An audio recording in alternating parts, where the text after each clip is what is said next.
Shalom, video ini berisi tentang introduksi kitab Pengkhotbah. Kitab Pengkhotbah sangat dikenal dengan sifat skeptisnya. Misalnya, segala sesuatu dianggap sia-sia, melakukan segala sesuatu tidak ada gunanya. Nah, karena nada skeptis, nada ragu, nada pesimis di dalamnya ini, oleh sejumlah golongan orang-orang Yahudi abad permulaan, diragukan apakah Pengkhotbah dapat dimasukkan sebagai kitab suci.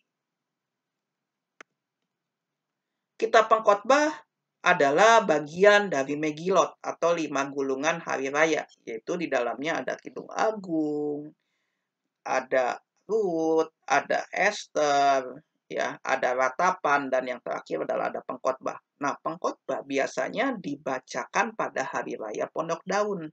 Pada hari raya Pondok Daun, bangsa Israel diminta untuk membuat pondok-pondok dari daun memperingati penggambaraan mereka di padang gurun. Nah, kitab Pengkhotbah dibacakan supaya orang Israel ingat tentang kefanaan hidup mereka. Kita masuk dalam latar belakang kitab. Sama seperti kitab Ayub, ada beberapa literatur hikmat timur dekat kuno yang punya nada mirip. Misalnya dialog pesimisme dan juga syair Harper. Ya. Nah, menurut tradisi Yahudi, kitab Pengkhotbah ditulis oleh Salomo.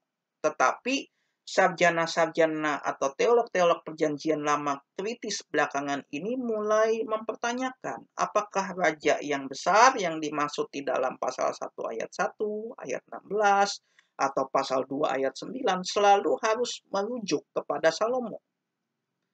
Ya, maka dari itu sarjana yang modern mulai mengemukakan pandangan lain, yaitu itu adalah seorang anonim yang memakai nama Salomo.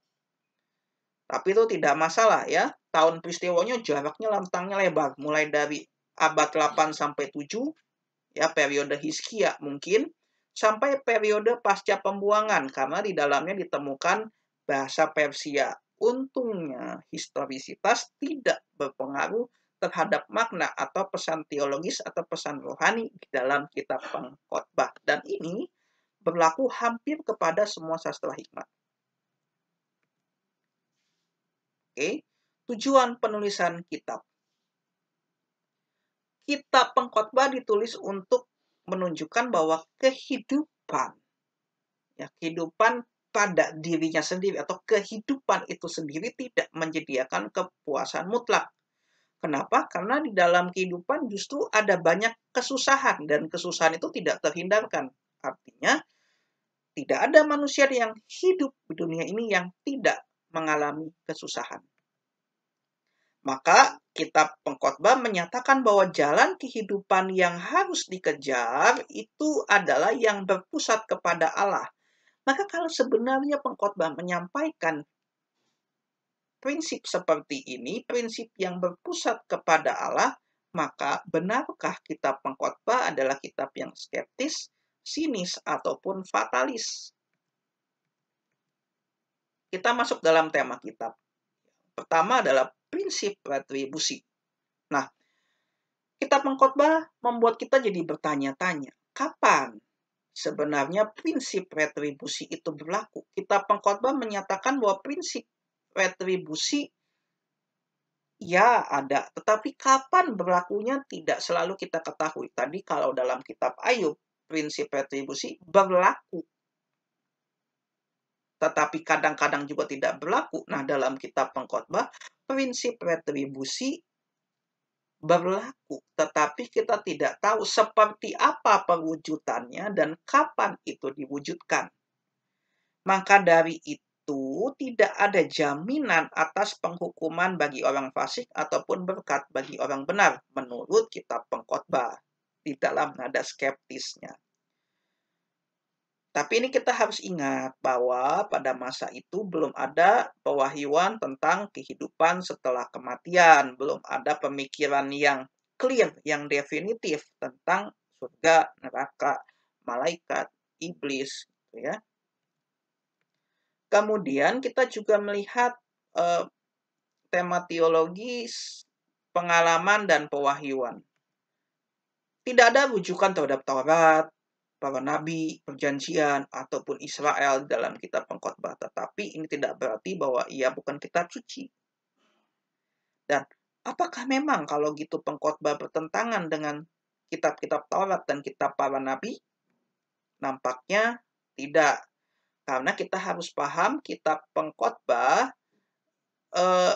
mempunyai sudut pandang yang lain dari observasi si penulisnya. Kita bertanya-tanya, sejauh apakah kitab pengkhotbah mendorong pembacanya menikmati hidup? Apakah kitab pengkhotbah mengajak kita YOLO, you only live once, karena kamu hidup sekali, silahkan nikmati sepuasnya? Rasa-rasanya tidak. Ya, karena kitab pengkhotbah mengajarkan kenikmatan hidup itu bukan target yang harus dikejar. Pengkhotbah yang menyampaikan orang kaya dalam segala kenikmatannya ia akan mati juga. Sama seperti orang miskin, segala kekayaan yang dikumpulkannya akan sia-sia. Maka dari itu kitab pengkhotbah kemudian mengajarkan yang lebih penting daripada mengejar kenikmatan hidup adalah menikmati setiap aspek kehidupan yang ada. Masa senang, masa susah, masa menangis, masa tertawa, masa berduka, masa bersuka, semuanya dinikmati sebagai anugerah dari Allah. Dan ini adalah garis besar dari kitab pengkhotbah yang juga mengakhiri introduksi tentang kitab pengkhotbah. Selamat menikmati, Tuhan Yesus memberkati.